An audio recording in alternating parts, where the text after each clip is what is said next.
Assalamualaikum warahmatullahi wabarakatuh. Selamat sore dan salam sejahtera untuk kita semuanya. Saudaraku, rekan-rekan pers yang saya hormati, suasana sore hari ini pasti satu suasana yang berbeda dari suasana pertemuan-pertemuan kita di tempat ini, dari beberapa kali pertemuan dengan kawan-kawan semuanya. Sejujurnya harus saya katakan, dalam kapasitas saya, baik secara pribadi maupun selaku Ketua Umum Dewan Pimpinan Pusat Partai Nasdem, beserta dengan seluruh jajaran DPP yang ada pada sore hari. Dan tentu juga tidak terlepaskan dari seluruh selagorde, baik Dewan Pimpinan Wilayah, Dewan Pimpinan Daerah, sampai DPRD Partai Nasdem seluruh Indonesia. Kami dalam suasana penuh keprihatinan, kesedihan yang sukar untuk kami tutupin. Kami berupaya untuk menutupin ini.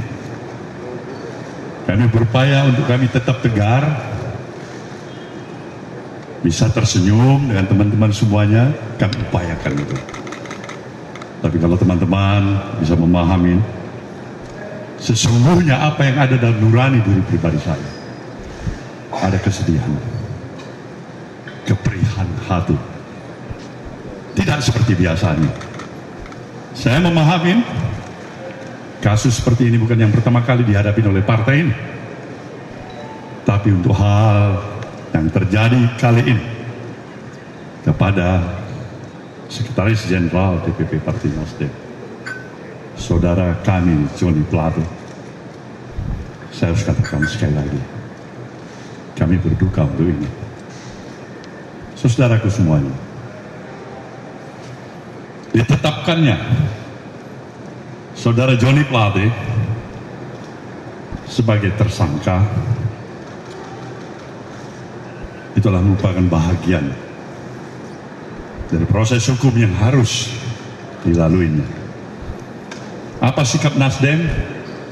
Jelas tidak pernah berbeda dari komitmen awal partai ini didirikan. Kami ingin tetap berada di garda terdepan, ingin menegakkan prinsip-prinsip hukum yang berkeadilan untuk terus dari waktu ke waktu kita hukum, kita berikan penghormatan sebagaimana mestinya kita sebagai warga negara yang baik. Apalagi peran daripada institusi partai politik yang berulang kali saya katakan, partai politik harus berada pada garda yang paling terdepan untuk memberikan kontribusinya dalam proses pendidikan politik yang berarti dan mengedepankan profesionalisme dan moralitas. Ini jelas. Jadi proses hukum ini harus kita hormati. Kami tetap menghormati ini. Tetapi sukar untuk mengusik apa yang terjadi di dalam perasaan emosi diri saya. Semoga saja godaan-godaan yang menyatakan pada saya ini tidak terlepas daripada intervensi politik tidak benar. Ini tidak terlepas daripada intervensi kekuasaan juga tidak benar. Ini godaan pada diri saya dan saya sudah katakan tidak benar itu. Kalau benar, mungkin hukum alam nanti yang akan dihadapkan kepada itu. Jadi sekali lagi saya tegaskan, kita menghargai proses hukum ini. Kedua, kepada Partai Nasdem, saya sudah ingatkan seluruh selagorde ini untuk tetap bekerja seperti biasa. Tidak mudah terprovokasi. Jangan kasih tempat siapapun yang mencoba untuk mengadu domba di antara kita satu sama lain. Karena kita lebih mengedepankan komitmen kita terhadap stabilitas nasional yang kita miliki. Ini jelas komitmen kami yang kedua.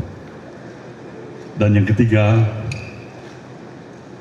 mengingat tugas dan kesibukan, posisi dan peran kesekjenan. Maka pada hari ini kami telah memutuskan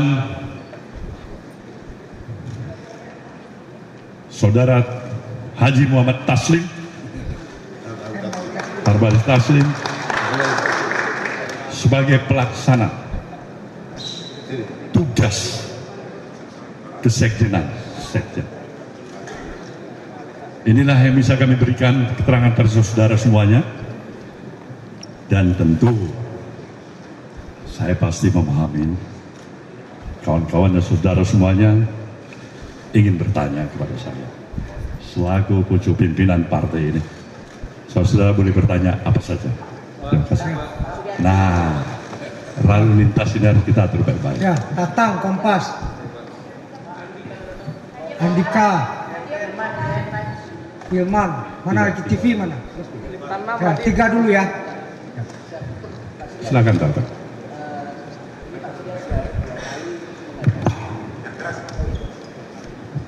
Siap. Mohon izin Pak Surya dan jajaran elit Partai Nasdem. Mohon izin bertanya Pak Surya, ini sudah kali kedua Sekjen Partai Nasdem, yang pertama dulu Rio Capella dan sekarang Pak Joni Plate terlibat dalam pusaran korupsi. Apa evaluasi ke depan Pak yang akan dilakukan? Yang kedua adalah bagaimana setelah kasus Pak Joni Plate ini hubungan antara teman-teman Nasdem dengan Istana akan seperti apa Pak? Terima kasih. Baiklah. Silakan. Selamat sore, Andi dari Kata Data. Dari? Kata Data Pak. Katadata.co.id. Ada 2 pertanyaan. Pertama, tadi siang Kejagung bilang bahwa akan mengusut kasus ini, aliran dananya ke parpol. Nah, dari tanggapan Pak Surya Paloh sendiri menanggapi strategi Kejagung itu seperti apa? Dan yang kedua, tadi siang juga Bang Faldo bilang bahwa jabatan Menkominfo akan digantikan oleh PLT. Berarti kan melihat lebih jauhnya bakal ada pergantian pemain nih di kabinet. Dari Nasdem sendiri apakah akan menyajikan atau mesuguhkan nama baru ke Presiden untuk menggantikan Pak Joni, atau seperti apa strategi ke depan untuk masih ada dalam kabinet? Ya, Ilman Pak dari IDN Times. Izin Pak, terkait dengan kasus ini, Pak Surya beberapa tahun lalu pernah menyatakan kalau misalkan ada kader yang terlibat kasus korupsi, lebih baik Partai Nasdem buat apa dipertahankan itu Pak. Nah, apakah sekarang masih berlaku seperti itu? Kemudian ini kan kemungkinan Pak Joni akan di-reshuffle Pak. Nah itu jumlah menteri dari Nasdem apakah akan berkurang atau tetap itu Pak? Dan apakah akan ada bantuan hukum untuk Pak Joni? Terima kasih Pak. Baik. Jadi ada 2 peristiwa. Dua-dua sekjen. Yang satu kasus 200 juta rupiah. Dia masuk tahanan untuk sekian tahun. Kasus gratifikasi. Dia telah menyelesaikan kewajibannya. Dan sekarang menjadi warga negara bebas. Yang kedua, Joni Plate. Terserah pendalaman pembuktian yang mungkin lebih dalam nanti. Tapi hari ini saya simak baik-baik keterangan daripada kampus Pakku. Ada pengakuan yang menyatakan dia meminta agar diberikan 500 juta untuk anak-anak setiap bulan. Dengan proyek kerugian negara yang 8 triliun. Ya, kalau tidak ada pendalaman lebih lain untuk menemukan bukti-bukti yang lebih memberatkan, ya semakin sedih lagi kita. Terlalu mahal dia untuk diborgol dalam kapasitas dirinya sebagai menteri, sebagai sekjen partai. Terlalu mahal, terlalu mahal. Kita tetap menganut ajas praduga tidak bersalah. Tidak ada di antara kita yang memastikan diri kita ini terlepas dari kesalahan, kesilapan, kebodohan, bahkan dosa. Itulah arti kehadiran kita sebagai manusia biasa. Kita berupaya yang sebaik-baiknya, sekaligus menjawab pertanyaan teman-teman kedua dan ketiga tadi. Bahwasanya kita tidak mampu untuk menjamin pasti akan tidak lagi terulang. Tapi niat baik kita juga tidak pernah padam. Tidak pernah ada pers yang barangkali mungkin mengapresiasi partai ini dengan komitmen yang sesungguhnya menolak politik dengan mahar. Dan itu bukan 1 rupiah, bukan 200 juta, mungkin triliunan. Dari apa pelaksanaan pilkada-pilkada yang sudah berlalu? Ini hanya catatan perbandingan bagi kita. Mencari kesalahan satu noktah di ujung pulau sana dibandingkan dengan gajah di depan mata. Saudara pikir mungkin itu adalah hal realita yang kita hadapi saat ini. Jadi bagaimana dengan PLT-nya Bung Joni Plate di reshuffle-nya? Kita terima, kita konsisten karena kita katakan itu hak prerogatif presiden, dan kita tidak pernah bergoyah hati untuk menyatakan apa yang telah kita utarakan, agar konsistensi itu paling tidak itulah sumbangsih yang bisa diberikan oleh partai ini dari sejumlah kekurangan-kekurangan yang ada. Ini yang jelas. Ulangin pertanyaan Anda tadi. Ya kan tadi siang Pak Faldo mengatakan bahwa tugas Menkominfo akan diemban oleh PLT yang belum dipilih sampai sekarang. Apakah Nasdem pada nantinya pada kesempatan selanjutnya akan mengajukan nama baru yang akan menggantikan Pak Joni atau seperti apa? Kalau kita konsisten, ini hak prerogatif presiden bagaimana kita mengajukan baru. Salah-salah presiden nggak suka. Nggak ada lebih bodoh dari Nasdem untuk tiba-tiba mau mengajukan nama baru tanpa diminta oleh presiden. Sekali lagi, itu adalah hak prerogatif presiden. Oke? Next. Aliran dana ini bagus. Ini yang memang dikehendakin oleh partai ini. Partai ini menginginkan transparansi yang seutuhnya. Sekali lagi saya katakan, transparansi yang seutuhnya. Periksa seluruh yang kemungkinan. Dari ujung kiri ke ujung kanan, dari barat timur, atas bawah, siapa saja yang terlibat. Periksa juga seluruh unsur yang ada di institusi manapun, termasuk partai Nasdem ini. Nasdem welcome itu. Kita menyambut itu. Dan berikan juga hukuman yang setimpal. Tanpa ada lex spesialis dalam pengertian privilege. Si A boleh diperiksa, si C tidak boleh diperiksa. Semakin sedih lagi kita.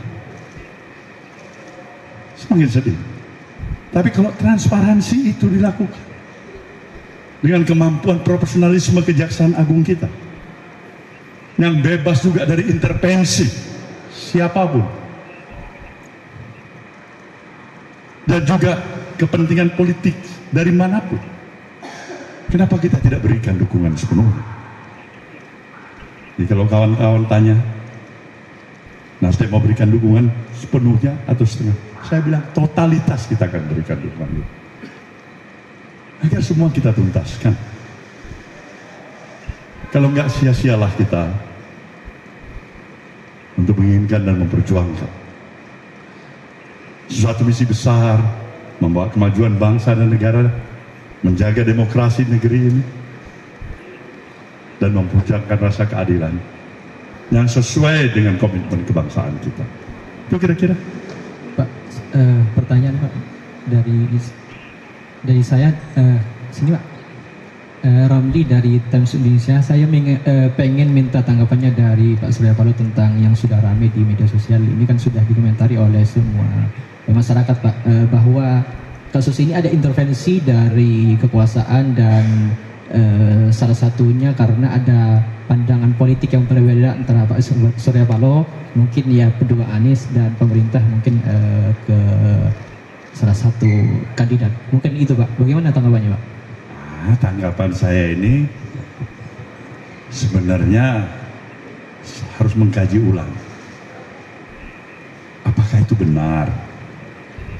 Saya pikirkan ulang. Di dalam proses itu saya berkontemplasi. Sampai sejauh ini saya berpikir positive thinking, nggak ada itu intervensi. Sejauh ini. Tapi kita nggak tahu esok hari. Kita nggak tahu siapa yang garanti bahwasanya kasus ini tidak diintervensi. Mungkin sekarang, saat ini tidak. Besok, lusa, minggu depan, bisa saja terjadi. Jadi tanggapan saya, semuanya, apabila kita sayang pada negeri ini, buanglah kepentingan subjektivitas, buanglah kepentingan sesaat. Jika memang kepentingan strategis yang lebih besar menunggu kehadiran kita. Izin Pak, saya Adi dari TV One ingin bertanya mengenai pencalegan Pak Johnny Plate.